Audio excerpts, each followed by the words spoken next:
ಆತ್ಮೀಯ ಸ್ನೇಹಿತರೆ, ನನ್ನ ಹೆಸರು ಬಸನಗೌಡ ಪಾಟೀಲ್ ಅಂತೇಳಿ. ಈಗಾಗಲೇ ನಮ್ಮ ಕರ್ನಾಟಕ ಸರ್ಕಾರ ಇನ್ನು ಮುಂದೆ ಈಗಾಗಲೇ ಕೆಸೆಟ್ ಎಕ್ಸಾಮ್ ನಡೆಸಲು ಸಿದ್ಧತೆ ನಡೆಸಿಕೊಂಡಿದೆ. ಅದರ ಜೊತೆಗೆ ನೆಟ್ ಎಕ್ಸಾಮ್ ಕೂಡ ಇನ್ ಫ್ಯೂಚರ್ ಅಲ್ಲಿ ನಡೆಸ್ತಾ ಇದೆ. ಅದರ ಜೊತೆಗೆ PU ಉಪನ್ಯಾಸಕರ ನೇಮಕಾತಿ ಕೂಡ ಮಾಡ್ತಾ ಇದ್ದು, ಅದರಲ್ಲಿ ವಿಶೇಷವಾಗಿ ರಾಜ್ಯಶಾಸ್ತ್ರದಲ್ಲಿ ಸಾರ್ವಜನಿಕ ಆಡಳಿತದ ಬಗ್ಗೆ ಒಂದು ಸಿಲೆಬಸ್ ಕೂಡ ಇರ್ತಕ್ಕಂಥದ್ದು. ಸಾರ್ವಜನಿಕ ಆಡಳಿತದ ವಿಷಯದಲ್ಲಿ ಈಗ ಸಾಕಷ್ಟು ಈಗ ಮುಂದೆ ಬರ್ತಕ್ಕಂಥ PU ಉಪನ್ಯಾಸಕರ ನೇಮಕಾತಿಗೆ ಬಹಳಷ್ಟು ಸಹಾಯ ಆಗುತ್ತಂತಕ್ಕಂಥ ವಿಷಯ ಇಟ್ಟುಕೊಂಡು ಒಂದೆರಡು ಮಾಹಿತಿಯನ್ನು ಕೊಡ್ತಾ ಇದ್ದೀನಿ. ಸಾರ್ವಜನಿಕ ಆಡಳಿತದ ಪರಿಕಲ್ಪನೆಯನ್ನ ತಿಳಿದುಕೊಳ್ತಕ್ಕಂಥ ಪೂರ್ವದಲ್ಲಿ ನೋಡಿ, ಯಾವುದೇ ಒಬ್ಬ ವಿದ್ಯಾರ್ಥಿ ಜೀವನದಲ್ಲಿ ಯಶಸ್ವಿ ಆಗ್ಬೇಕಂತಂದ್ರೆ ಫಸ್ಟ್ ಏನಿರ್ಬೇಕಂತಂದ್ರೆ 4 ಪ್ರಮುಖವಾಗಿರ್ತಕ್ಕಂಥ ಅಂಶಗಳು ಇರಬೇಕು. ಫಸ್ಟ್ ಒನ್, ನಿರ್ದಿಷ್ಟವಾಗಿರ್ತಕ್ಕಂಥ ಗುರಿಯನ್ನ ಇಟ್ಕೊಳ್ಬೇಕು. ಗುರಿ ಹೇಗಿರ್ಬೇಕಂತಂದ್ರೆ ಆಕಾಶದಷ್ಟು ಎತ್ತರವಾಗಿರ್ಬೇಕು. ಆ ಗುರಿ ಆಕಾಶ ತಲುಪದಿದ್ರೂ ಪರವಾಗಿಲ್ಲ, ನಕ್ಷತ್ರ ತಲುಪೋದ್ರಲ್ಲಿ ಯಾವುದೇ ಸಂದೇಹ ಇಲ್ಲ ಅಂತಕ್ಕಂಥದ್ದು. ನಮ್ಮ ಗುರಿ ಯಾವಾಗಲೂ ಎತ್ತರವಾಗಿರ್ಬೇಕಂತಕ್ಕಂಥದ್ದು ಫಸ್ಟ್ ಒನ್. ಫಸ್ಟ್ ಗುರಿ ಇರಬೇಕು. ತದನಂತರದಲ್ಲಿ ಸೆಕೆಂಡ್ ಒನ್, ನಿರ್ದಿಷ್ಟವಾಗಿರ್ತಕ್ಕಂಥ ಟೈಮ್ ಸೆನ್ಸ್ ಅಂತಕ್ಕಂಥದ್ದು ಕೂಡ ಇರಬೇಕು. ಟೈಮ್ ಸೆನ್ಸ್ ಅಂತಂದ್ರೆ time and tide is wait for none ಅಂತ ಕರಿತೀವಿ. ಸಮಯ ಮತ್ತು ಸಮುದ್ರದ ಅಲೆಗಳು ಯಾರಿಗಾಗಿ ಕಾಯುವುದಿಲ್ಲ ಸ್ನೇಹಿತರೆ. ನೋಡಿ, ಯಾರು ಟೈಮ್ ಸೆನ್ಸ್ ಇರ್ತದ ಅವ್ರ ಜೀವನದಲ್ಲಿ ಬಹಳಷ್ಟು ಯಶಸ್ವಿಗೊಳಿಸ್ತಾರೆ ಅಂತಕ್ಕಂಥದ್ದು ನನ್ನ ಒಂದು ವಿಚಾರ ಅಂತಕ್ಕಂಥದ್ದು. ಅದರ ಜೊತೆಗೆ ಮತ್ತೇನಿರ್ಬೇಕಂತಂದ್ರೆ ಪ್ರಾಕ್ಟೀಸ್ ಮೇಕ್ಸ್ ಮ್ಯಾನ್ ಪರ್ಫೆಕ್ಟ್. ಸತತವಾಗಿರ್ತಕ್ಕಂಥ ಪ್ರಯತ್ನ ಬಹಳಷ್ಟು ಇಂಪಾರ್ಟೆಂಟ್. ಕೊನೆಯದಾಗಿ ಕಾನ್ಫಿಡೆನ್ಸ್ ಇರಬೇಕು, ಆತ್ಮವಿಶ್ವಾಸ ಅಂತಕ್ಕಂಥ ಇರ್ಬೇಕು. ಯಾರಿಗ ನಾನು ಈ ಯುದ್ಧದಲ್ಲಿ ಗೆದ್ದೆ ಗೆಲ್ತಕ್ಕಂಥ ಪರಿಭಾವನೆ ಇರ್ತದ ಅವ್ರ ಜೀವನದಲ್ಲಿ ಯಶಸ್ವಿ ಆಗೇ ಆಗ್ತಾರೆ ಅಂತಕ್ಕಂಥದ್ದು ಈ ನನ್ನ ಒಂದು ವಿಚಾರ. ಅದಕ್ಕೋಸ್ಕರ ಯಾರೇ ಇರಲಿ, ಈ ಒಂದು ಸ್ಪರ್ಧಾತ್ಮಕ ಜಗತ್ತಿನಲ್ಲಿ ಯಶಸ್ವಿ ಗಳಿಸ್ಬೇಕಂತಂದ್ರೆ ಇದೊಂದು ಸುಲಭವಾಗಿರ್ತಕ್ಕಂಥ ವಿಚಾರ ಅಲ್ಲ. ಫಸ್ಟ್ ನಿರ್ದಿಷ್ಟ ಗುರಿಯನ್ನು ಇಟ್ಕೊಡ್ರಿ, ಕಂಟಿನ್ಯೂ ಸತತ ಪ್ರಯತ್ನವನ್ನ ಮಾಡ್ಕೊಡ್ರಿ, ಟೈಮ್ ಸೆನ್ಸ್ ಅನ್ನ ಇಟ್ಕೊಡ್ರಿ. ಅದ್ರ ಜೊತೆಗೆ ನಿಮ್ಮ ಕಾನ್ಫಿಡೆನ್ಸ್, ಆತ್ಮವಿಶ್ವಾಸದೊಂದಿಗೆ ಈ ಸ್ಪರ್ಧಾತ್ಮಕ ಜಗತ್ತಂತಕ್ಕಂಥ ಈ ಒಂದು ಯುದ್ಧದಲ್ಲಿ ಜಯಬೇರಿ ಆಗೋದ್ರಲ್ಲಿ ಯಾವುದೇ ಸಂದೇಹ ಇಲ್ಲ ಸ್ನೇಹಿತರೆ. Success is A choice, not by chance. ಈಗ ಬಹಳಷ್ಟು ಸ್ಟೂಡೆಂಟ್ಸ್ ಎಲ್ಲ ಹೇಳ್ತಾರೆ student life is golden life ಅಂತ ಹೇಳ್ತಾರೆ.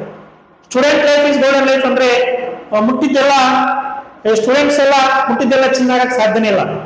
ನಾವು ಏನ್ ಡಿಸೈಡ್ ಮಾಡ್ಬೇಕಂತಂದ್ರೆ ಜೀವನದಲ್ಲಿ ಚಿನ್ನವನ್ನೇ ಮುಟ್ತೀವಿ ಅಂತಕ್ಕಂಥ ಡಿಸೈಡ್ ಮಾಡಿದಾಗ ಮಾತ್ರ ಜೀವನದಲ್ಲಿ ಯಶಸ್ವಿ ಆಗ್ತಕ್ಕಂಥದ್ದು ಸ್ನೇಹಿತರೆ. ಈ ಕಠಿಣ ಪರಿಶ್ರಮಕ್ಕಿಂತ ಇಲ್ಲಿ ಏನಾಗುತ್ತಾ ಹಾರ್ಡ್ ವರ್ಕ್ ಗಿಂತ ಸ್ಮಾರ್ಟ್ ವರ್ಕ್ ಯಾರು ಮಾಡ್ತಾರೆ ಜೀವನದಲ್ಲಿ ಯಶಸ್ವಿ ಆಗ್ತಾರೆ ಅಂತಕ್ಕಂಥದ್ದು ನನ್ನ ಒಂದು ವಿಚಾರ. ನೋಡಿ, ಇಲ್ಲಿ ಟಾಪಿಕ್ ಬರೋಣ. ಸಾರ್ವಜನಿಕ ಆಡಳಿತದ ಪರಿಕಲ್ಪನೆ ಅಂತಕ್ಕಂಥದ್ದು ಬಹಳಷ್ಟು ಇಂಪಾರ್ಟೆಂಟ್ ಸ್ನೇಹಿತರೆ.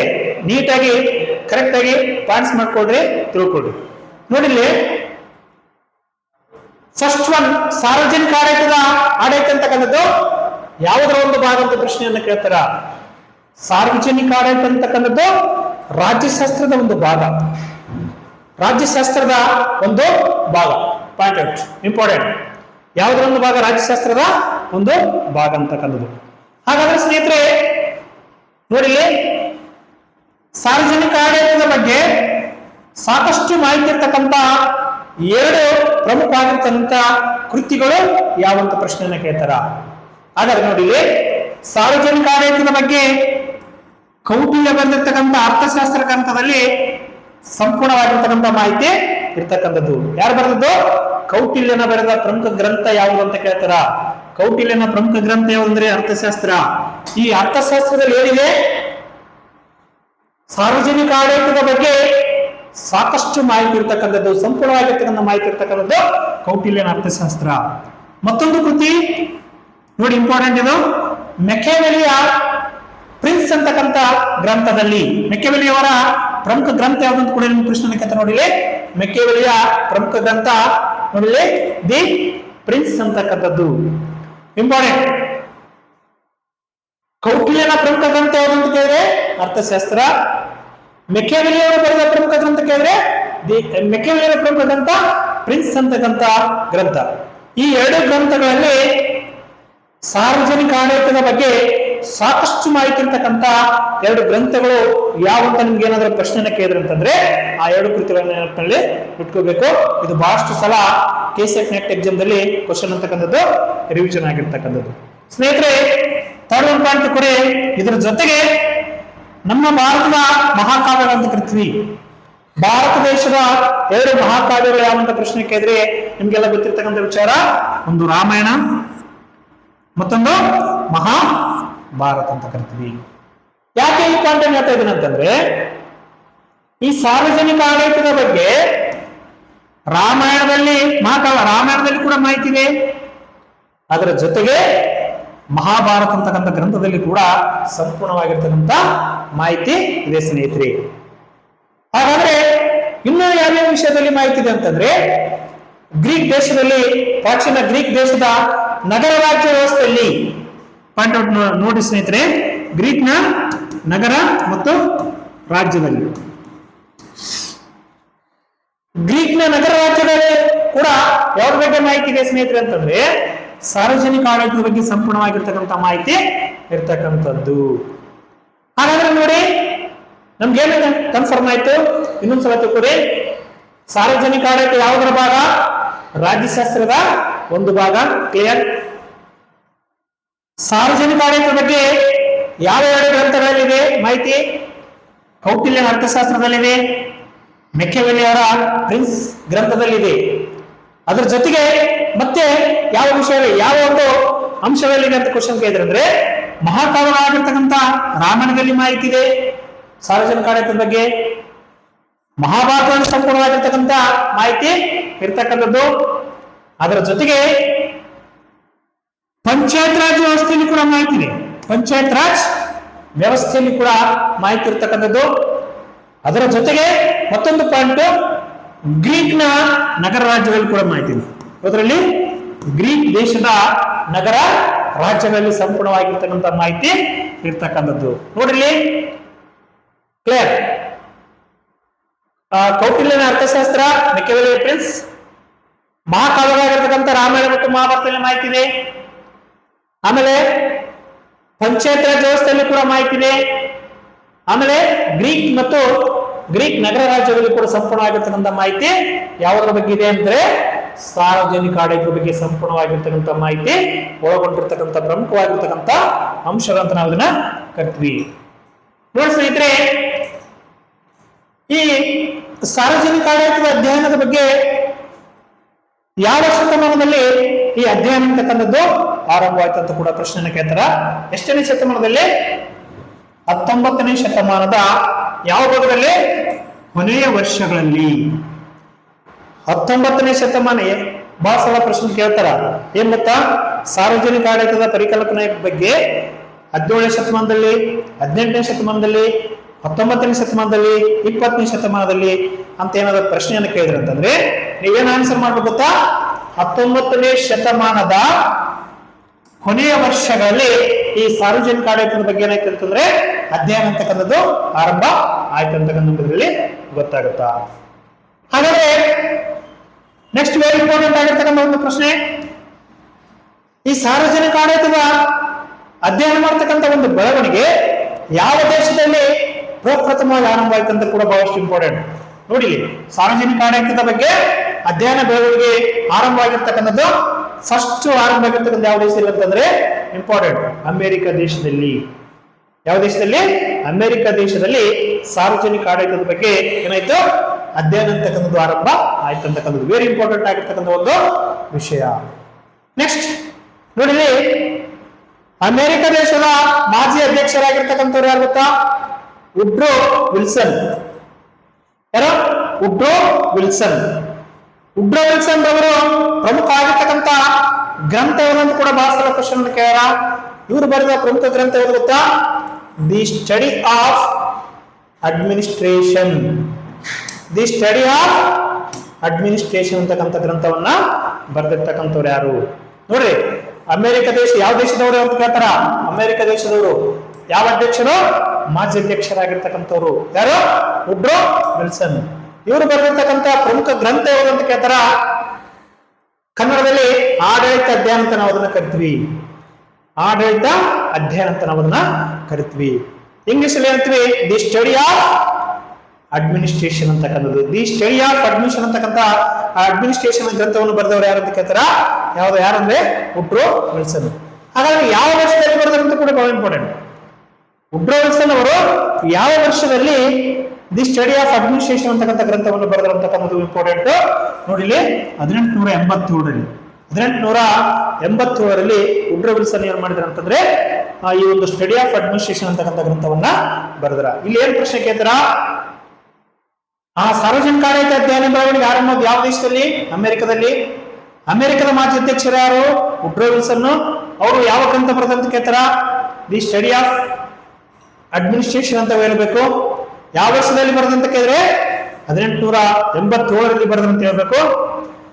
ಈ ರೀತಿಯಾಗಿ ಅವರು ಅದರ ಬಗ್ಗೆ ಸಂಪೂರ್ಣ ಇಲ್ಲಿ ಏನ್ ಮಾಡ್ತಾರೆ ಅಂತಂದ್ರೆ ಸಾರ್ವಜನಿಕ ಆಡಳಿತದ ಬಗ್ಗೆ ಕ್ರಮಬದ್ಧವಾಗಿ, ವೆರಿ ಇಂಪಾರ್ಟೆಂಟ್ ಇದು, ಸಾರ್ವಜನಿಕ ಆಡಳಿತದ ಬಗ್ಗೆ ಪ್ರಪ್ರಥಮವಾಗಿ ಸಿಸ್ಟಮೆಟಿಕ್ ಆಗಿ ವ್ಯವಸ್ಥಿತವಾಗಿ ಮತ್ತು ಕ್ರಮಬದ್ಧವಾಗಿ ಅಧ್ಯಯನ ಮಾಡಿರ್ತಕ್ಕಂಥ ಕೀರ್ತಿ ಯಾರಿಗೆ ಸಲ್ಲುತ್ತದೆ ಅಂತಂದ್ರೆ ಅಮೆರಿಕದ ಮಾಜಿ ಅಧ್ಯಕ್ಷರಾಗಿರ್ತಕ್ಕಂಥ ವುಡ್ರೋ ವಿಲ್ಸನ್ ಅವರಿಗೆ ಸಲ್ಲುತ್ತದೆ. Very important. ಇದು ಬಹಳ ಸಲ ಪ್ರಶ್ನೆ ಕೇಳ KCET ನೆಟ್ ಮತ್ತು ಬೇರೆ ಬೇರೆ PU ನೇಮಕಾತಿಯಲ್ಲಿ ಕೇಳಿದ್ರು. ಅಲ್ಲಿ ಸಾರ್ವಜನಿಕ ಆಡಳಿತದ ಬಗ್ಗೆ ಕ್ರಮಬದ್ಧವಾಗಿ ವ್ಯವಸ್ಥಿತವಾಗಿ ಅಧ್ಯಯನ ಮಾಡ್ತಕ್ಕಂಥವ್ರು ಯಾರು ಅಂತ ಹೇಳೋದು ಪ್ರಶ್ನೆ ಕೇಳಿದ್ರು ಅಂತಂದ್ರೆ ವುಡ್ರೋ ವಿಲ್ಸನ್ ಅಂತಕ್ಕಂಥದ್ದು ಬಹಳ ಇಂಪಾರ್ಟೆಂಟ್. ನೋಡ್ರಿ, ವುಡ್ರೋ ವಿಲ್ಸನ್ ಅವ್ರಿಗೆ ಅಂತ ಕರಿತಕ್ಕಂಥ ವೆರಿ ಇಂಪಾರ್ಟೆಂಟ್ ಸಾರ್ವಜನಿಕ ಆಡಳಿತದ ಪಿತಾಮಹ ಅಂತ ನಾವು ಅದನ್ನ ಕರಿತೀವಿ. ಇದು ಬಹಳಷ್ಟು ಇಂಪಾರ್ಟೆಂಟ್ ಆಗಿರ್ತಕ್ಕಂಥ ಒಂದು ಪ್ರಶ್ನೆ. ಸಾರ್ವಜನಿಕ ಆಡಳಿತದ ಪಿತಾಮಹ ಎಂದು ಯಾರನ್ನು ಕರೆಯುತ್ತಾರೆ? ಅಮೆರಿಕ ದೇಶದ ಮಾಜಿ ಅಧ್ಯಕ್ಷರಾಗಿರ್ತಕ್ಕಂಥ ವುಡ್ರೋ ವಿಲ್ಸನ್ ಅವರನ್ನು ಕರೆಯಲಾಗುತ್ತದೆ. ಫಾದರ್ ಆಫ್ ಪಬ್ಲಿಕ್ ಅಡ್ಮಿನಿಸ್ಟ್ರೇಷನ್ ಅಂತ ಯಾರನ್ನು ಕರಿತಾರೆ ಅಂದ್ರೆ ವುಡ್ರೋ ವಿಲ್ಸನ್ ಅವರಿಗೆ ನಾವೇನ್ ಕರಿತೀವಿ ಅಂದ್ರೆ ಸಾರ್ವಜನಿಕ ಆಡಳಿತದ ಪಿತಾಮಹ ಅಂತ ನಾವು ಇದನ್ನ ಕರಿತೀವಿ. ಸ್ನೇಹಿತರೆ ನೋಡಿ, ಈ ಎಲ್ಲ ಒಂದೊಂದು ವಿಷಯ ಕೂಡ ಬಹಳಷ್ಟು ಇಂಪಾರ್ಟೆಂಟ್ ಆಗಿರ್ತಕ್ಕಂಥ ಅಂಶಗಳು. ಈ ಎಲ್ಲ ಪಾಯಿಂಟ್ ಔಟ್ ನೆನಪಿನಲ್ಲಿ ಇಟ್ಟುಕೊಂಡ್ರೆ ಅಂತಂದ್ರೆ ನಿಮ್ಗೆ ಮುಂದೆ ಬರ್ತಕ್ಕಂಥ ಪ್ರತಿಯೊಂದು KCET ನೆಟ್ ಮತ್ತು PU ನೇಮಕಾತಿಯಲ್ಲಿ ಬಹಳಷ್ಟು ಪ್ರಶ್ನೆಗಳು ರಿವಿಷನ್ ಆಗಿರ್ತಕ್ಕಂಥ ಉದಾಹರಣೆಗಳು ನಮ್ಗೆ ಇದರಲ್ಲಿ ಗೊತ್ತಾಗುತ್ತಾ. ನೋಡಿಲಿ ಮುಂದೆ ನೋಡೋಣ. ಸಿಂಪಲ್ ಆಗಿ ಹೇಳ್ಬೇಕಂತಂದ್ರೆ ಸಾರ್ವಜನಿಕ ಆಡಳಿತ ಎಂದರೆ ಅಂತ ಪ್ರಶ್ನೆಯನ್ನು ಕೇಳ್ತಾರ. ಸಿಂಪಲ್. ಸಾರ್ವಜನಿಕ ಆಡಳಿತದ ಅರ್ಥ ಸಂಕ್ಷಿಪ್ತವಾಗಿ ಹೇಳ್ಬೇಕಂತಂದ್ರೆ ನೋಡಿ, ಸರ್ಕಾರದ ವ್ಯವಹಾರಗಳ ನಿರ್ವಹಣೆ. ಸರ್ಕಾರದ ಏನೇನು ವ್ಯವಹಾರ ಮಾಡ್ತದಲ್ಲ ಪ್ರತಿಯೊಂದು ವ್ಯವಹಾರಗಳನ್ನ ನಿರ್ವಹಣೆ ಮಾಡ್ತಕ್ಕಂಥ ಮ್ಯಾನೇಜ್ ಮಾಡ್ತಕ್ಕಂಥದ್ದು ಸರ್ಕಾರದ ವ್ಯವಹಾರಗಳ ನಿರ್ವಹಣೆಯನ್ನು ನಾವೇನು ಕರಿತೀವಿ? ಸಾರ್ವಜನಿಕ ಆಡಳಿತ ಅಂತ ನಾವು ಅದನ್ನ ಕರಿತೀವಿ. ವೆರಿ ಇಂಪಾರ್ಟೆಂಟ್ ಆಗಿರ್ತಕ್ಕಂಥ ಒಂದು ಪಾಯಿಂಟ್ ಔಟ್.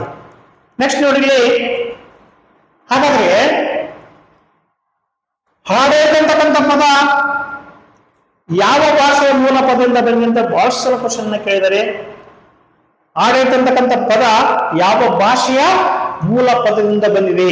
ಯಾವ ಭಾಷೆಯ ಮೂಲ ಪದ? ಲ್ಯಾಟಿನ್ ಭಾಷೆ. ವೆರಿ ಇಂಪಾರ್ಟೆಂಟ್ ಆಗಿರ್ತಕ್ಕಂಥ ಒಂದು ಪಾಯಿಂಟ್ ಔಟ್. ಲ್ಯಾಟಿನ್ ಭಾಷೆ. ನಿಮ್ ಕ್ವಶನ್ ಕೇಳಬಹುದು, ಗ್ರೀಕ್ ಭಾಷೆ, ಲ್ಯಾಟಿನ್ ಭಾಷೆ, ಅರೇಬಿಕ್, ಫ್ರೆಂಚ್ ಭಾಷೆ ಈ ತರ ಏನಾದ್ರು ಕೇಳಿದಾಗ ನೀವು ಯಾವ್ದು ಆನ್ಸರ್ ಮಾಡ್ಬೇಕು? ಲ್ಯಾಟಿನ್ ಭಾಷೆ. ಯಾವ ಪದ? ಅಡ್ಮಿನಿಸ್ಟ್ರೇಷನ್ ಅಂತಕ್ಕಂಥದ್ದು ಅಥವಾ ಆಡಳಿತ ಅಂತಕ್ಕಂಥ ಪದ ಯಾವ ಭಾಷೆಯ ಮೂಲ ಪದದಿಂದ ಬಂದಂತ ಏನಾದ್ರು ಪ್ರಶ್ನೆಯನ್ನು ಕೇಳಿದ್ರೆ ಅಂತಂದ್ರೆ ನೀವು ಈಸಿಯಾಗಿ ಹೇಳ್ಬೇಕು ಲ್ಯಾಟಿನ್ ಭಾಷೆಯಿಂದ ಬಂದಿರತಕ್ಕಂಥದ್ದು ಅಂತೇಳಿ ಹೇಳ್ಬೇಕು. ಹಾಗಾದ್ರೆ ಈ ಸಾರ್ವಜನಿಕ ಆಡಳಿತ ಅಂತಕ್ಕಂಥ ಪದ ಲ್ಯಾಟಿನ್ ಭಾಷೆಯಿಂದ ಬಂದಿದೆ. ಎಷ್ಟು ಪದಗಳಿಂದ ಬಂದಿದೆ ಅಂತಂದ್ರೆ 2 ಪದಗಳು. 2 ಪದಗಳ ಒಂದು ಸಂಯೋಜನೆ ಅಂತ ಕರಿತೀವಿ. ಒಂದು ಆಡ್ ಅಂತ ಕರಿತೀವಿ, ಆಡ್. ಮತ್ತೊಂದು ಪಾಯಿಂಟ್ ಮಿನಿಸ್ಟೇರ್ ಅಂತಕ್ಕಂಥ ಪದದಿಂದ ಬಂದಿದೆ. ಒಂದು ಹ್ಯಾಡ್ ಮತ್ತೊಂದು ಮಿನಿಸ್ಟೇರ್ ಅಂತಕ್ಕಂಥ ಪದದಿಂದ ಬಂದಿದೆ. ಇದು ಕೂಡ ಬಹಳಷ್ಟು ಸಲ ಪ್ರಶ್ನೆಯನ್ನು ಕೇಳಿದರೆ ಫಸ್ಟ್ ಯಾವ ಭಾಷೆಯಿಂದ ಅಂತ ಕೇಳಿದ್ರೆ ಲ್ಯಾಟಿನ್ ಅಂತ ಹೇಳ್ಬೇಕು. ಎಷ್ಟು ಪದಗಳು? 2 ಪದಗಳು ಅಂತ ಹೇಳ್ಬೇಕು. ಆ 2 ಪದಗಳು ಯಾವಂತಂದ್ರೆ ಒಂದು ಆಡ್ ಮತ್ತೊಂದು ಮಿನಿಸ್ಟೇರ್ ಅಂತಕ್ಕಂಥ 2 ಪದಗಳ ಒಂದು ಸಂಯೋಜನೆ ಯಾವ್ದಂತಂದ್ರೆ ಅಡ್ಮಿನಿಸ್ಟ್ರೇಷನ್ ಅಂತಕ್ಕಂಥ ಒಂದು ಪದ ಅಂತ ನಾವು ಅದನ್ನ ಕರಿತೀವಿ. ನೆಕ್ಸ್ಟ್ ಪಾಯಿಂಟ್ ನೋಡಿ, ಬಹಳಷ್ಟು ಸಲ ಪ್ರಶ್ನೆಯನ್ನು ಕೇಳ್ತಾರೆ ಸಾರ್ವಜನಿಕ ಆಡಳಿತ ಬಗ್ಗೆ. ಇವೆಲ್ಲ ಒಂದೊಂದು ಪಾಯಿಂಟ್ ಕೂಡ ಬಹಳಷ್ಟು ಇಂಪಾರ್ಟೆಂಟ್ ಆಗಿರ್ತಕ್ಕಂಥದ್ದು, ನೀವು ನೋಟ್ ಮಾಡ್ಕೋಬೇಕು. ಯಾಕೆ ಗೊತ್ತಾ? Author of modern public administration ಎಂದು ಯಾರು ಕರೀತಾರೆ ಅಂತ ಕೇಳ್ತಾರ. Author of modern public administration ಅಂತ ಯಾರು ಗೊತ್ತಾ? ಪೆಲಿಸ್ ನಿಗ್ರೋ ಅಂತಕ್ಕಂಥವ್ರು. ಯಾರು? ಪೆಲಿಸ್ ನಿಗ್ರೋ ಅಂತಕ್ಕಂಥವ್ರು. ಅವ್ರಿಗೆ ನಾವೇಂತ ಕರಿತೀವಿ? ಇದು ಬಹಳ ಸಲ ಕೆಸೆಟ್ ನೆಟ್ ಎಕ್ಸಾಮ್ ದಲ್ಲಿ ಪ್ರಶ್ನೆ ಕೇಳ್ಯಾರ. Author of modern public administration ಅಂದು ಯಾರನ್ನು ಕರೀತಾರೆ ಅಂತ ಕೇಳಿದ್ರೆ ಪೆಲಿಸ್ ನಿಗ್ರೋ ಅವರನ್ನು ಕರೆಯಲಾಗುತ್ತದೆ ಅಂತಕ್ಕಂಥದ್ದು ಕೂಡ ವೆರಿ ಇಂಪಾರ್ಟೆಂಟ್ ಆಗಿರ್ತಕ್ಕಂಥದ್ದು ಸ್ನೇಹಿತರೆ. ನೋಡಿದ್ರೆ ಆಡಳಿತದ ಎರಡು ಪ್ರಮುಖ ಮೂಲಾಂಶಗಳು ಯಾವತ್ತು ಕೂಡ ಪ್ರಶ್ನೆ ಕೇಳ್ತಾರ. ಆಡಳಿತದಲ್ಲಿ ಪ್ರಮುಖವಾಗಿ ಎಷ್ಟು ಮೂಲಾಂಶಗಳು ಬರ್ತಾವ? ಎರಡು ಮೂಲಾಂಶಗಳು ವೆರಿ ಇಂಪಾರ್ಟೆಂಟ್. ಯಾವ್ಯಾವ ನೋಡಿ ಸ್ನೇಹಿತರೆ? ಒಂದು ಸಾಮೂಹಿಕ ಪ್ರಯತ್ನ ಅಂತ ಕರಿತೀವಿ. ಯಾವುದು? ಸಾಮೂಹಿಕವಾಗಿರ್ತಕ್ಕಂಥ ಒಂದು ಪ್ರಯತ್ನ, ಕಲೆಕ್ಟಿವ್ ಎಫರ್ಟ್ಸ್ ಅಂತ ನಾವು ಅದನ್ನ ಕರಿತೀವಿ. ಸೆಕೆಂಡ್ ಒನ್ ಸಾಮಾನ್ಯ ಉದ್ದೇಶ ಅಂತ ಕೂಡ ಕರಿತೀವಿ, ಕಾಮನ್ ಪರ್ಪಸ್ ಅಂತಕ್ಕಂಥ ಕೂಡ ನಾವು ಅದನ್ನ ಕರಿತೀವಿ. ಇದು ಕೂಡ ಬಹಳ ಸಲ ಕ್ವಶನ್ ಕೇಳ್ತಾರೆ ನೋಡ್ರಿ. ಸಾರ್ವಜನಿಕ ಆಡಳಿತದ ಪ್ರಮುಖ ಮೂಲಾಂಶಗಳು ಎಷ್ಟು ಅಂತ ಕೇಳಿದ್ರೆ ಅಂದ್ರೆ ಎರಡು ಅಂತ ಹೇಳ್ಬೇಕು. ಯಾವ ಅಂತ ಕೇಳಿದ್ರೆ ಅಂದ್ರೆ ಒಂದು ಸಾಮೂಹಿಕ ಪ್ರಯತ್ನ, ಮತ್ತೊಂದು ಸಾಮಾನ್ಯ ಉದ್ದೇಶ ಅಂತಕ್ಕಂಥದ್ದು. ಇಲ್ಲಿ ಎರಡು ಪ್ರಮುಖವಾಗಿರ್ತಕ್ಕಂಥ ಅಂಶಗಳು ಇದರಲ್ಲಿ ಗೊತ್ತಾಗುತ್ತೆ ಸ್ನೇಹಿತರೆ. ನೋಡಿಲಿ ನೆಕ್ಸ್ಟ್ ಮುಂದಿನಲ್ಲಿ ಏನಾಗುತ್ತಂದ್ರೆ ಸಾರ್ವಜನಿಕ ಆಡಳಿತ ಎಂಬ ಪದವನ್ನ ಮೊಟ್ಟ ಮೊದಲ ಬಾರಿಗೆ ಬಳಸಿದವರ, ಇದು ಬಹಳಷ್ಟು ಇಂಪಾರ್ಟೆಂಟ್. ಪ್ರಪ್ರಥಮವಾಗಿ ಆ ಪದವನ್ನ ಬಳಸಿರ್ತಕ್ಕಂಥ ರಾಜಕೀಯ ಚಿಂತಕರು ಯಾರು ಅಂತಕ್ಕಂಥ ಕೂಡ ಪ್ರಶ್ನೆ ಕೇಳ್ತಾರ. ನೋಡಿಲಿ, ಸಾರ್ವಜನಿಕ ಆಡಳಿತ ಎಂಬ ಪದವನ್ನ 1812ರಲ್ಲಿ ಯಾವ ವರ್ಷದಲ್ಲಿ ಬಳಸ್ತಾರೆ ಇಂಪಾರ್ಟೆಂಟ್. ಯಾವ ವರ್ಷ? 1812ರಲ್ಲಿ ಫಸ್ಟ್ ಬಳಸ್ತಾರೆ ಯಾರು ಗೊತ್ತಾ? ಮೊಟ್ಟ ಮೊದಲ ಬಾರಿಗೆ ಅಲೆಕ್ಸಾಂಡರ್ ಹ್ಯಾಮಿಲ್ಟನ್. ಅಲೆಕ್ಸಾಂಡರ್ ಹ್ಯಾಮಿಲ್ಟನ್ ಅಂತಕ್ಕಂಥವ್ರು ಏನ್ ಮಾಡಿದ್ರು ಅಂದ್ರೆ ಸಾರ್ವಜನಿಕ ಆಡಳಿತ ಪದವನ್ನ ಪ್ರಪ್ರಥಮವಾಗಿ ಬಳಸಿದ್ದು 1812ರಲ್ಲಿ ಅಂತಕ್ಕಂಥದ್ದು. ಇದು ಬಹಳಷ್ಟು ಇಂಪಾರ್ಟೆಂಟ್ ಆಗಿರ್ತಕ್ಕಂಥ ಒಂದು ಪಾಯಿಂಟ್. ಸಾರ್ವಜನಿಕ ಆಡಳಿತ ಪಿತಾಮಹ ಅಂತ ಕೇಳಿದ್ರೆ ಅಂತ ಹೇಳ್ಬೇಕು, ವುಡ್ರೋ ವಿಲ್ಸನ್ ಅಂತ ಹೇಳ್ಬೇಕು. ಫಸ್ಟ್ ಆ ಪದವನ್ನು ಬಳಸ್ತಾರೆ ಯಾರು ಅಂತ ಕೇಳಿದ್ರೆ ಅಂದ್ರೆ ಅಲೆಕ್ಸಾಂಡರ್ ಹ್ಯಾಮಿಲ್ಟನ್ ಅಂತ ಹೇಳ್ಬೇಕು. ಯಾವ ವರ್ಷ ಅಂತ ಕೇಳಿದ್ರೆ ಅಂತಂದ್ರೆ 1812 ಅಂತಕ್ಕಂಥ ಕೂಡ ನೀವು ಆನ್ಸರ್ ಮಾಡ್ಬೇಕಾಗತ್ತ. ನೋಡಿ, ಇನ್ನು ಬಹಳಷ್ಟು ಇಂಪಾರ್ಟೆಂಟ್ ಆಗಿರ್ತಕ್ಕಂಥ ಒಂದು ಅಂಶದಲ್ಲಿ ಇದಾವ. ವುಡ್ರೋ ವಿಲ್ಸನ್ ಅವರು ಅಮೆರಿಕದ ಎಷ್ಟು ಜನ ಅಧ್ಯಕ್ಷ ಅಂತ ಕೂಡ ಪ್ರಶ್ನೆ ಕೇಳ. ಅಮೆರಿಕದ 28ನೇ ಅಧ್ಯಕ್ಷ ಸ್ನೇಹಿತರೆ. ಎಷ್ಟು? 28ನೇ ಅಧ್ಯಕ್ಷ. ಅಮೆರಿಕ ದೇಶದ ವುಡ್ರೋ ವಿಲ್ಸನ್ ಅವರು ಅಮೆರಿಕ ದೇಶದ ಎಷ್ಟನೇ ಅಧ್ಯಕ್ಷರಾಗಿದ್ರು ಅಂತ ಪ್ರಶ್ನೆ ಕೇಳಿದ್ರು ಅಂತಂದ್ರೆ ಅವರು 28ನೇ ಅಧ್ಯಕ್ಷರಾಗಿದ್ರು. Very important. ಯಾವ ಅವಧಿಯಲ್ಲಿ ಅವರು ಅಧ್ಯಕ್ಷರಾಗಿದ್ರು ಅಂತ ಕೂಡ ಬಹಳಷ್ಟು ಇಂಪಾರ್ಟೆಂಟ್. ಅವ್ರು ಯಾವ ಅವಧಿಯಲ್ಲಿ ಆಗಿದ್ರು ನೋಡಿದ್ರೆ 1913ರಿಂದ 1921ರವರೆಗೆ. Very important. 1913ರಿಂದ ಆರಂಭವಾಗಿ 21ರವರೆಗೆ ಸುಮಾರು ಎಷ್ಟು ದಶಕಗಳ ಕಾಲ ಇದ್ರು? 2 ದಶಕಗಳ ಕಾಲ ಏನಾಗಿದ್ರು ಅಂತಂದ್ರೆ ಅವರು ಸಾರ್ವಜನಿಕ ಆಡಳಿತ ಏನಾಗಿದ್ರು ಅಂತಂದ್ರೆ ಅಮೆರಿಕ ದೇಶದಲ್ಲಿ ಅಧ್ಯಕ್ಷರಾಗಿ ಏನ್ ಮಾಡ್ರ ಕೆಲಸವನ್ನ ಮಾಡಿರ್ತಕ್ಕಂಥದ್ದು. ನೋಡಿ, ಇದು ಅವಧಿ ಕೂಡ ಇಂಪಾರ್ಟೆಂಟ್. ಎಷ್ಟೇ ಅಧ್ಯಕ್ಷ ಕೇಳಿದ್ರೆ 28 ಅಂತ ಹೇಳ್ಬೇಕು. ಯಾವ ವರ್ಷ ಅಂತ ಕೇಳ್ತಿರ್ತಾರ? 1913ರಿಂದ 1921. ವೆರಿ ಇಂಪಾರ್ಟೆಂಟ್ ಆಗಿರ್ತಕ್ಕಂಥ ಒಂದು ಅಂಶ. ಬಹಳ ಸಲ ಈಗ ಕೆಸೆಟ್ ಅಲ್ಲಿ ರೀಸೆಂಟ್ ಆಗಿ ಒಂದು ಪ್ರಶ್ನೆ ಕೇಳ್ಯಾರ, ಪ್ರಗತಿಪರ ಚಳವಳಿಯ ಪಿತಾಮಹ ಎಂದು ಯಾರನ್ನು ಕರೀತಾರೆ ಅಂತ ಕೇಳ್ಯಾರ. ಪ್ರಗತಿಪರ ಚಳವಳಿಯ ನೇತಾರರು ಅಥವಾ ಪಿತಾಮಹ ಅಂತ ಕರೀತಾರೆ. ಪ್ರೋಗ್ರೆಸ್ ಆ ಮೂವ್ಮೆಂಟ್ ನೇತಾರ ಅಂತ ಯಾರು ಕರೀತಾರೆ ಅಂತಂದ್ರೆ ವುಡ್ರೋ ವಿಲ್ಸನ್ ಅಂತಕ್ಕಂಥ ಬಹಳಷ್ಟು ಇಂಪಾರ್ಟೆಂಟ್ ಸ್ನೇಹಿತರೆ. ಇದು ಬಹಳಷ್ಟು ಇಂಪಾರ್ಟೆಂಟ್ ಆಗಿರ್ತಕ್ಕಂಥ ಒಂದು ಪ್ರಶ್ನೆ. ಇವ್ರು ನಾವೇನ್ ಕರಿತೀವಿ? ಪ್ರಗತಿಪರ ಚಳವಳಿಯ ನೇತಾರರು ಅಂದ್ರೆ ಪ್ರೋಗ್ರೆಸಿವ್ ಮೂವ್ಮೆಂಟ್ ನೇತಾರ ಅಂತ ನಾವು ಏನಂತ ಕರಿತೀವಿ ಅಂದ್ರೆ ವುಡ್ರೋ ವಿಲ್ಸನ್ ಅವರನ್ನು ಇದರಲ್ಲಿ ಕರಿತೀವಿ. ಇವೆಲ್ಲ ಬಹಳ ಇಂಪಾರ್ಟೆಂಟ್ ಆಗಿರ್ತಕ್ಕಂಥ ಒಂದು ಪ್ರಶ್ನೆ. ಅಮೆರಿಕದ ಅಧ್ಯಕ್ಷರಾಗಿರ್ತಕ್ಕಂಥವ್ರು ವುಡ್ರೋ ವಿಲ್ಸನ್ ಅವರು. ಇದು ಎಲ್ಲರೂ ಸುಮಾರು ಜನ ಅಧ್ಯಕ್ಷರಾಗಿ ಹೋಗ್ಯಾರ. ಅದರಲ್ಲಿ ವಿಶೇಷವಾಗಿ ವುಡ್ರೋ ವಿಲ್ಸನ್ ಅವ್ರದ್ದು ಏನು ವಿಶೇಷ ಗೊತ್ತಾ? ಅಮೆರಿಕದ ಅಧ್ಯಕ್ಷರಾಗಿರ್ತಕ್ಕಂಥವ್ರು PhD ಪಡೆದ ಏಕಮಾತ್ರ ಅಧ್ಯಕ್ಷರಾಗಿದ್ದಾರೆ ಅಂತಂದ್ರೆ ವುಡ್ರೋ ವಿಲ್ಸನ್. ಸುಮಾರು ಜನ ಏನಾಗಿದ್ದಾರೆ ಅಂತಂದ್ರೆ ಅಧ್ಯಕ್ಷರಾಗಿ ಕಾರ್ಯವನ್ನು ಮಾಡ್ಯಾರ. ಅದರಲ್ಲಿ PhD ಪಡೆದಿರ್ತಕ್ಕಂಥ ಡಾಕ್ಟರೇಟ್ ಪದವಿ ಪಡೆದಿರ್ತಕ್ಕಂಥ ಅಧ್ಯಕ್ಷರು ಯಾರಂತ ವಿಶೇಷವಾಗಿ ಪ್ರಶ್ನೆ ಕೇಳಿದ್ರೆ ಅಂದ್ರೆ ಯಾರು ಗೊತ್ತಾ? ವುಡ್ರೋ ವಿಲ್ಸನ್ ಅವರನ್ನ ಅದನ್ನ ಅಧ್ಯಕ್ಷರಂತ ನಾವು ಅದನ್ನ ಕರಿತೀವಿ. ನೆಕ್ಸ್ಟ್ ನೋಡಿ ಏನಾಗುತ್ತಾ? ವುಡ್ರೋ ವಿಲ್ಸನ್ ಅವರು ಯಾವಾಗ ಜನಿಸ್ತಾರೆ ಅಂತ ಕೂಡ ಬಹಳಷ್ಟು ಇಂಪಾರ್ಟೆಂಟ್. ಅವರು ಎಲ್ಲಿ ಜನಿಸ್ತಾರೆ ಅಂತ ಕೂಡ ಬಹಳಷ್ಟು ಇಂಪಾರ್ಟೆಂಟ್. ಇವ್ರು ಜನಿಸಿರ್ತಕ್ಕಂಥದ್ದು ಅಮೆರಿಕ ದೇಶದಲ್ಲಿ. ಅಮೆರಿಕ ದೇಶದಲ್ಲಿ ಯಾವ ಪ್ರಾಂತ್ಯ? ವರ್ಜೀನಿಯಾ ಅಂತಕ್ಕಂಥ ಒಂದು ಪ್ರಾಂತ್ಯ ಬರ್ತದೆ. ಯಾವ ಪ್ರಾಂತ್ಯ? ವರ್ಜೀನಿಯಾ ಅಂತಕ್ಕಂಥ ಒಂದು ಪ್ರಾಂತ್ಯ ಬರ್ತದ. ಯಾವ ನಗರ ಅಂತ ಕೂಡ ಇಂಪಾರ್ಟೆಂಟ್ ನೋಡಿ, ಸ್ಟ್ಯಾಂಟನ್ ಅಂತಕ್ಕಂಥ ಒಂದು ನಗರದಲ್ಲಿ ಜನಿಸ್ತಾರೆ ಅವರು. ಸ್ಟ್ಯಾಂಟನ್ ಅಂತಕ್ಕಂಥ ಒಂದು ನಗರದಲ್ಲಿ ಯಾವ ತಿಂಗಳು? ಡಿಸೆಂಬರ್ 28, 1856, 1856 ಯಾರು ಜನಿಸ್ತಾರೆ ಅಂದ್ರೆ ವುಡ್ರೋ ವಿಲ್ಸನ್ ಅವರು ಜನಿಸ್ತಾರ. ಇದೆಲ್ಲ ಸಂಪೂರ್ಣವಾಗಿರ್ತಕ್ಕಂಥ ಮಾಹಿತಿ ತಿಳ್ಕೋಬೇಕು. ಅದರ ಜೊತೆಗೆ ಇವರು ವುಡ್ರೋ ವಿಲ್ಸನ್ ನೊಬೆಲ್ ಪ್ರಶಸ್ತಿ ಪಡೆದಿರ್ತಕ್ಕಂಥ ವಿಜೇತರು ಕೂಡ ಇವರು. ವುಡ್ರೋ ವಿಲ್ಸನ್ ಅವರಿಗೆ ಯಾವ ಪ್ರಶಸ್ತಿಯನ್ನು ನೀಡಲಾಗಿದೆ ಅಂತ ಕೂಡ ಪ್ರಶ್ನೆ ಕೇಳ್ತಿರ್ತಾರ. ನೊಬೆಲ್ ಪ್ರಶಸ್ತಿಯನ್ನು ಪಡೆದಿರ್ತಕ್ಕಂಥ ಅಮೆರಿಕ ದೇಶದ ಮಾಜಿ ಅಧ್ಯಕ್ಷರ ಅಂತ ಪ್ರಶ್ನೆ ಕೇಳಿದ್ರಂತಂದ್ರೆ ವುಡ್ರೋ ವಿಲ್ಸನ್ ಅಂತ ನಾವು ಇದನ್ನ ಕರಿತೀವಿ. ಅವರು ಬರೆದಿರ್ತಕ್ಕಂಥ ಮತ್ತೊಂದು ಕೃತಿ ಯಾವುದು ಗೊತ್ತಾ? The new freedom.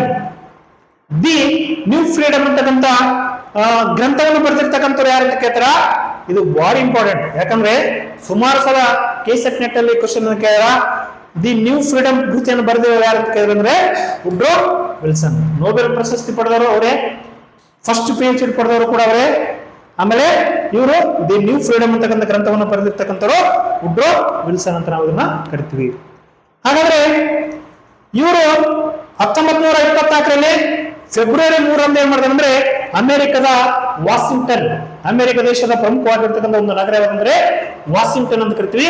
ಆ ವಾಷಿಂಗ್ಟನ್ ನಲ್ಲಿ ಅವರು ತಮ್ಮ ಮರಣವನ್ನ ಹೊಂದಿರತಕ್ಕಂಥದ್ದು. ಯಾರು? ಅಮೆರಿಕ ದೇಶದ ಮಾಜಿ ಅಧ್ಯಕ್ಷರ ಬಗ್ಗೆ ಈ ಎಲ್ಲ ಸಂಪೂರ್ಣವಾಗಿರ್ತಕ್ಕಂಥ ಮಾಹಿತಿ ಕೊಟ್ಟಿದ್ವಿ. ವುಡ್ರೋ ವಿಲ್ಸನ್ ಅವರ ಬಗ್ಗೆ ಬಹಳಷ್ಟು ಪ್ರಶ್ನೆಗಳನ್ನ ಕೇಳ್ತಾರೆ. ಯಾಕೆ ಗೊತ್ತಾ?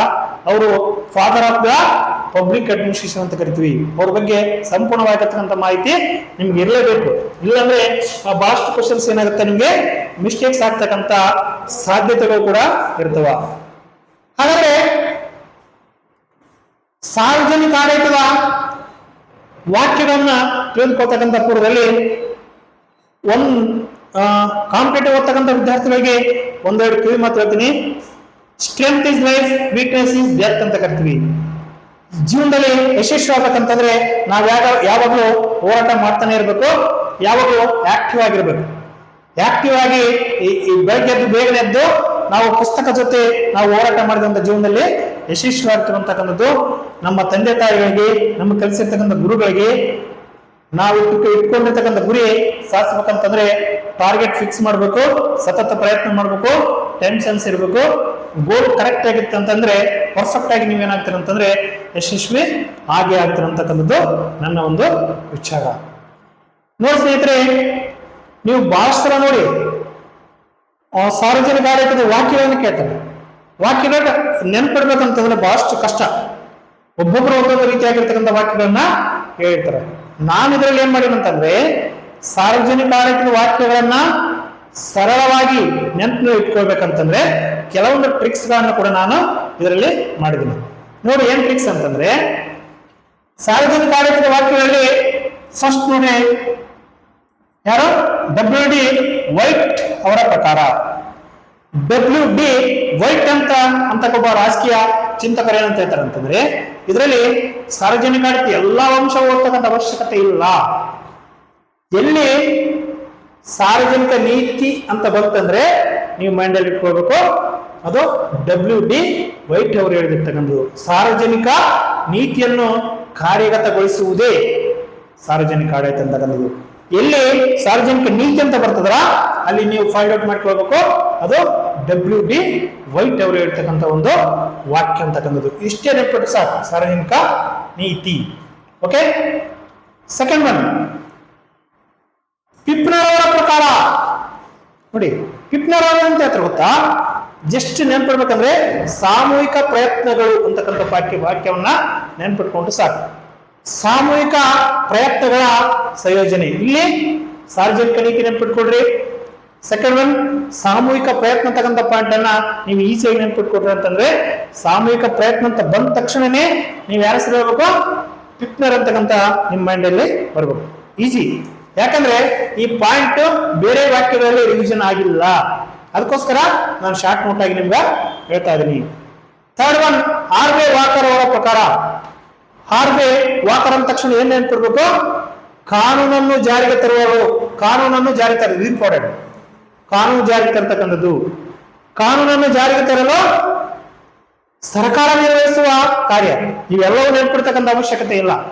ನೋಡಿದ್ರಿ WD ವೈಟ್ ಅಂದ ತಕ್ಷಣನೇ ಸಾರ್ವಜನಿಕ ನೀತಿಯನ್ನು ನೆನ್ಪಿಡ್ಬೇಕು. ವಿಪ್ನರ್ ಅಂದ ತಕ್ಷಣನೇ ಸಾಮೂಹಿಕ ಪ್ರಯತ್ನ ನೆನ್ಪಿಡ್ಬೇಕು. ಆರ್ಮಿ ವಾಕರ್ ಅಂದ ತಕ್ಷಣ ಏನ್ ಮಾಡ್ಬೇಕು, ಕಾನೂನು ಜಾರಿ ತರ್ತಕ್ಕಂಥದ್ದನ್ನು ನೆನ್ಪಿಡ್ಬೇಕು. ನೆಕ್ಸ್ಟ್ ನೋಡಿ, ಆಲ್ಬರ್ಟ್ ಸೈಮನ್ ಅವರಂತ ಏನಾದ್ರು ಬಂತಂದ್ರೆ ಇದು ಬಹಳಷ್ಟು ಹಿಂದೆ ಐತಿ, ಈಸಿ ಐತಿ. ಕೇಂದ್ರ ಸರ್ಕಾರ ಐತಿ, ರಾಜ್ಯ ಸರ್ಕಾರ ಐತಿ ಮತ್ತು ಸ್ಥಳೀಯ ಸರ್ಕಾರಗಳ ಚಟುವಟಿಕೆಗಳು 3 ನೆನ್ಪಿಟ್ಟು ಸರ್. ಇಲ್ಲಿ ಕೇಂದ್ರ ನೋಡಿ, ಕೇಂದ್ರ ಅಂತಿದೆ, ಎಸ್. ನೆಕ್ಸ್ಟ್ ಏನಿದೆ, ರಾಜ್ಯ ಇದೆ. ನೆಕ್ಸ್ಟ್ ಸ್ಥಳೀಯ ಸರ್ಕಾರಗಳ ಚಟುವಟಿಕೆ ಅಂದ ತಕ್ಷಣನೇ ನೀವು ನೆನ್ಪಿಡ್ಬೇಕು. ಆನ್ಸರ್ ಎಕ್ಸಾಕ್ಟ್ ಹಾಕ್ಬೋದು. ಇದು ಯಾರ ವಾಕ್ಯಪ್ಪ ಅಂತಂದ್ರೆ ಆಲ್ಬರ್ಟ್ ಎ ಸೈಮನ್ ಅವರ ವಾಕ್ಯ ಅಂತೇಳಿ ನೀವು ಈಸಿಯಾಗಿ ಫೈಂಡ್ ಔಟ್ ಅನ್ನ ಮಾಡ್ಬೋದು. ಇದು ನಾನು ಬಳಸಿರ್ತಕ್ಕಂಥ ಕೆಲವೊಂದು ಟಿಪ್ಸ್ ಅಂತ ಹೇಳಿ ಸ್ನೇಹಿತರೆ. ನೆಕ್ಸ್ಟ್ ನೋಡಿ, ಪ್ರೊಫೆಸರ್ ವಿಲ್ಲೋಬಿ. ಬಹಳ ಜನ ವಾಕ್ಯ ಕೇಳ್ತಾರ, ಕನ್ಫ್ಯೂಸ್ ಆಗ್ಬಿಡುತ್ತೆ ನಮ್ಗೆ. ಅದಕ್ಕೋಸ್ಕರ ಒಬ್ಬೊಬ್ರದೊಂದೊಂದು ಶಾರ್ಟ್ ನೋಟ್ ನೆನ್ಪಿಡ್ಬೋದು. ಅರ್ಥ ಆಯ್ತಾ? ವಿಲ್ಲೋಬಿ ಅಂತ ಹೇಳ್ತಾರ ವಿಶಾಲಾರ್ಥ ಮತ್ತು ಸಂಕುಚಿತಾರ್ಥಗಳ ಬಗ್ಗೆ ಮಾಹಿತಿ ಕೊಟ್ಟಿರ್ತಕ್ಕಂಥ ಕೇಳ್ಯಾರ ಬಹಳ ಸಲ. ಈ ನೋಡಿ ಕೆಸೆಟ್ ಎಕ್ಸಾಮ್ ದಲ್ಲಿ ಕೇಳಿದ ರೀಸೆಂಟ್ ಆಗಿ ಏನ್ ಕೇಳ್ಯಾರ, ಸಾರ್ವಜನಿಕ ಆಡಳಿತದ ಬಗ್ಗೆ ವಿಶಾಲಾರ್ಥದಲ್ಲಿ ಸಂಕುಚಿತಾರ್ಥದಲ್ಲಿ ಮಾಹಿತಿ ಕೊಟ್ಟಿರ್ತಕ್ಕಂಥ ವಿವರಣೆ ಮಾಡಿದ ಯಾರಂತಂದ್ರೆ ಯಾರು, ಪ್ರೊಫೆಸರ್ ವಿಲ್ಲೋಬಿ ಅವರು. ಯಾರು, ಪ್ರೊಫೆಸರ್ ವಿಲ್ಲೋಬಿ. ಸಿಂಪಲ್, ಅರ್ಥ ಆಯ್ತಲ್ಲ? ಇನ್ನೊಂದ್ಸಲ ರಿಪೀಟ್ ಮಾಡಿ ನೋಡ್ರಿ, ಈಸಿಯಾಗಿ ಕನ್ಫ್ಯೂಸ್ ಮಾಡ್ಕೊಳ್ಬಾರ್ದು. ಡಬ್ಲ್ಯೂ ಡಿ ವೈಟ್ ಅಂದ್ರೆ ಸಾರ್ವಜನಿಕ ನೀತಿ ಅಂತ ನೆನ್ಪಿಡ್ರಿ, ಸಿಂಪಲ್. ವಿಪ್ನರ್ ಅಂತ ಕೇಳಿದ್ರೆ ಸಾಮೂಹಿಕ ಪ್ರಯತ್ನ ಅಂತ ನೆನ್ಪಿಡ್ಬೇಕು. ಆರ್ಮಿ ವಾಕರ್ ಕೇಳಿದ್ರೆ ಕಾನೂನು ಅಂತ ನೆನ್ಪಿಡ್ಬೇಕು. ಆಲ್ಬರ್ಟ್ ಸೈಮನ್ ಕೇಳಿದ್ರೆ ಸಿಂಪಲ್, ಕೇಂದ್ರ, ರಾಜ್ಯ, ಸ್ಥಳೀಯ ಅಂತ ನೆನ್ಪಿಡ್ಬೇಕು. ಪ್ರೊಫೆಸರ್ ವಿಲ್ಲೋಬಿ ಅವರು ಕೇಳಿದ್ರೆ ಅಂತಂದ್ರೆ ಈಸಿ, ಇದು ಬಹಳ ಸಲ ಕ್ವಶನ್ ಕೇಳ.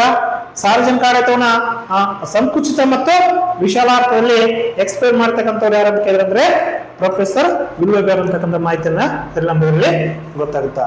ನೋಡಿ ಸ್ನೇಹಿತರೆ, ಲಾಸ್ಟ್ ಒನ್, ಕೊನೆಯ ಒಂದು ವಿಷಯ, ಲೂಥರ್ ಗುಲಿಕ್ ಅಂತಕ್ಕಂಥವ್ರು. ಇದು ಬಹಳ ಸಲ ರಿಪೀಟ್ ಆಗಿರ್ತಕ್ಕಂಥ ಒಂದು ಪ್ರಶ್ನೆ. ಇವ್ರು ಏನ್ ಮಾಡ್ತಾರೆ ಅಂತಂದ್ರೆ, ಇವ್ರು ಬರೆದಿರ್ತಕ್ಕಂಥ ಪ್ರಮುಖ ಕೃತಿ ಯಾವ್ದಂತ ಕೇಳ. ಲೂಥರ್ ಗುಲಿಕ್ ಅವರು ಬರೆದಿರ್ತಕ್ಕಂಥ ಪ್ರಮುಖವಾಗಿರ್ತಕ್ಕಂಥ ಗ್ರಂಥ ಯಾವ್ದಂತ ಕೇಳಿದ್ರೆ ಅಂತಂದ್ರೆ ನೋಡಿಲಿ, ದ್ವಿತೀಯ ಮಹಾಯುದ್ಧದಿಂದಾದ ಆಡಳಿತಾತ್ಮಕ ಪರಿಣಾಮಗಳು. ಎರಡನೇ ಜಾಗತಿಕ ಮಹಾಯುದ್ಧ ಆಯ್ತಲ್ಲ, ಎರಡನೇ ಜಾಗತಿಕ ಮಹಾಯುದ್ಧದ ನಂತರ ಆಗಿರ್ತಕ್ಕಂಥ ಆಡಳಿತಾತ್ಮಕ ಪರಿಣಾಮಗಳ ಬಗ್ಗೆ ಒಂದು ಕೃತಿಯನ್ನು ಬರೆದಿರ್ತಕ್ಕಂಥ ವ್ಯಕ್ತಿ ಯಾರು ಗೊತ್ತಾ? ಲೂಥರ್ ಗುಲಿಕ್ ಅಂತ ನಾವು ಇದನ್ನ ಕರಿತೀವಿ. ನೋಡಿಲಿ, ಕನ್ನಡದಲ್ಲಿ ಏನ್ ಕರಿತೀವಿ? ದ್ವಿತೀಯ, ನೋಡಿ, ದ್ವಿತೀಯ ಮಹಾಯುದ್ಧದಿಂದಾದ ಆಡಳಿತಾತ್ಮಕ ಪರಿಣಾಮಗಳು, ಕನ್ನಡದಲ್ಲಿ ಇದನ್ನ ಕರಿತೀವಿ. ಇಂಗ್ಲಿಷ್ ಅಲ್ಲಿ administrative reflections from world war II. Important. ಈ ಗ್ರಂಥವನ್ನು ಬರೆದಿರ್ತಕ್ಕಂಥ ರಾಜಕೀಯ ಚಿಂತಕ ಯಾರಂತ ಹೇಳಿದ್ರೆ ನಿಮಗೆ ಪ್ರಶ್ನೆ ಕೇಳಿದ್ರೆ ಅಂತಂದ್ರೆ ಯಾರು? ಲೂಥರ್ ಗುಲಿಕ್ ಅಂತ ನಾವು ಇದನ್ನ ಕರಿತೀವಿ. ಇವರು ಪ್ರಮುಖವಾಗಿ ಏನ್ ಮಾಡಿದ್ರು ಅಂತಂದ್ರೆ ಪೋಸ್ಟ್ ಕಾರ್ಡ್ ಅಂತಕ್ಕಂಥ ಒಂದು ತಂತ್ರವನ್ನ ಬಳಸಿರ್ತಕ್ಕಂಥವ್ರು ಯಾರಂತ ಕೇಳ್ತಾರ? ಹೌದು,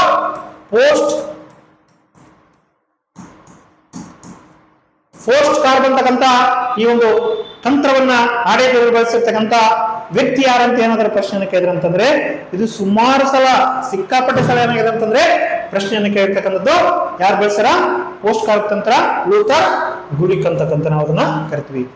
ನೋಡಿ, ನೆಕ್ಸ್ಟ್ ಡ್ವೈಟ್ ವಾಲ್ಡೋ ಅವರ ಪ್ರಕಾರ, ಯಾರ? ಡ್ವೈಟ್ ವಾಲ್ಡೋ ಅವರ ಪ್ರಕಾರ ಸಿಂಪಲ್, ಕಲೆ ಮತ್ತು ವಿಜ್ಞಾನ ಅಂತ ಬಂತಂತಂದ್ರೆ ಅವರು ಡ್ವೈಟ್ ವಾಲ್ಡೋ ಅಂತ ನೆನ್ಪಿಡ್ಬೇಕಷ್ಟೇ, ಎಲ್ಲವನ್ನ ಓದ್ಬಾರ್ದು. ಡ್ವೈಟ್ ವಾಲ್ಡೋ ಅಂತ ಬಂತ ಅಲ್ಲಿ ನೀವೇನ್ ನೆನ್ಪಿಡ್ಬೇಕು? ಎಲ್ಲಿ ಕಲೆ ಅಂತ ಬಂತು, ವಿಜ್ಞಾನದ ಬಗ್ಗೆ ನಿರ್ವಹಣೆ ಮಾಡ್ತಕ್ಕಂಥ ಬಂತಂದ್ರೆ ನೀವು ಆನ್ಸರ್ ಈಸಿಯಾಗಿ ಮಾಡ್ಬೇಕು. ಯಾರೋ ಡ್ವೈಟ್ ವಾಲ್ಡೋ ಅಂತಕ್ಕಂಥ ಆನ್ಸರ್ ಅನ್ನ ಮಾಡ್ಬೇಕಂತಕ್ಕಂಥದ್ದು. ಹಾಗಾದ್ರೆ ಸಾರ್ವಜನಿಕ ಆಡಳಿತ ಅಂದ್ರೆ ಏನು? ಕೊನೆಯದಾಗಿ ಹೇಳ್ಬೇಕಂದ್ರೆ ಸರ್ಕಾರದ ಸಮಸ್ತ ಕಾರ್ಯಾಚರಣೆ ಅಂತ ಕರಿತೀವಿ. ಸರ್ಕಾರದಲ್ಲಿ ಸಮಸ್ತ ಕಾರ್ಯಾಚರಣೆ ಮಾಡ್ತಕ್ಕಂಥದ್ದು ಯಾವ್ದು ಗೊತ್ತಾ? ಈ ಸಾರ್ವಜನಿಕ ಆಡಳಿತ ಅಂತ ನಾವು ಇದನ್ನ ಕರಿತೀವಿ. ಈ ಎಲ್ಲಾ ವಾಕ್ಯಗಳನ್ನ ನಾವು ನೋಡಿದಾಗ ಇದರಲ್ಲಿ ನಮಗೆ ಮಾಹಿತಿ ಗೊತ್ತಾಗುತ್ತಾ. ಕೊನೆಯದಾಗಿ ನೋಡಿ ಸ್ನೇಹಿತರೆ, ನಿಗ್ರಹ ಮತ್ತು ನಿಗ್ರಹ ಇವರು ಕೂಡ ಒಂದು ವಾಕ್ಯನ ಕೊಟ್ರ.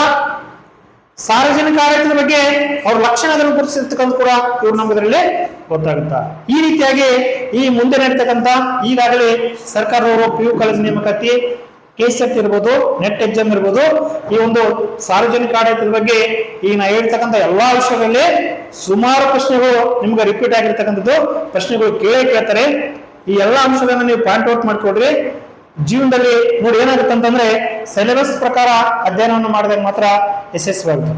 ಅದಕ್ಕೋಸ್ಕರ ಏನ್ ಮಾಡ್ಬೇಕಂದ್ರೆ ಈ ಮುಂದೆ PU ಲೆಕ್ಚರ್ ಆಗಿ ಅಪಾಯಿಂಟ್ ಆಗ್ಬೇಕಂದ್ರೆ ಫಸ್ಟ್ ಸಿಲೆಬಸ್ ಕಾಪಿನ ತಗೊಳ್ರಿ.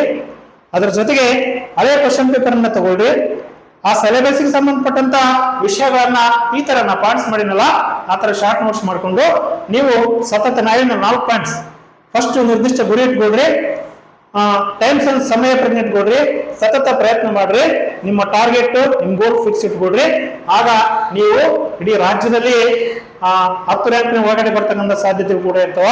ನಿಮ್ಮ ಮುಂದಿನ ಜೀವನ ಯಶಸ್ವಿ ಆಗಲಿ ಅಂತಕ್ಕಂಥ ನನ್ನ ವಿಚಾರ ಇಟ್ಕೊಂಡು ಇಲ್ಲಿಗೆ ಈ ತರಗತಿಯನ್ನು ಮುಗಿಸುತ್ತೇನೆ.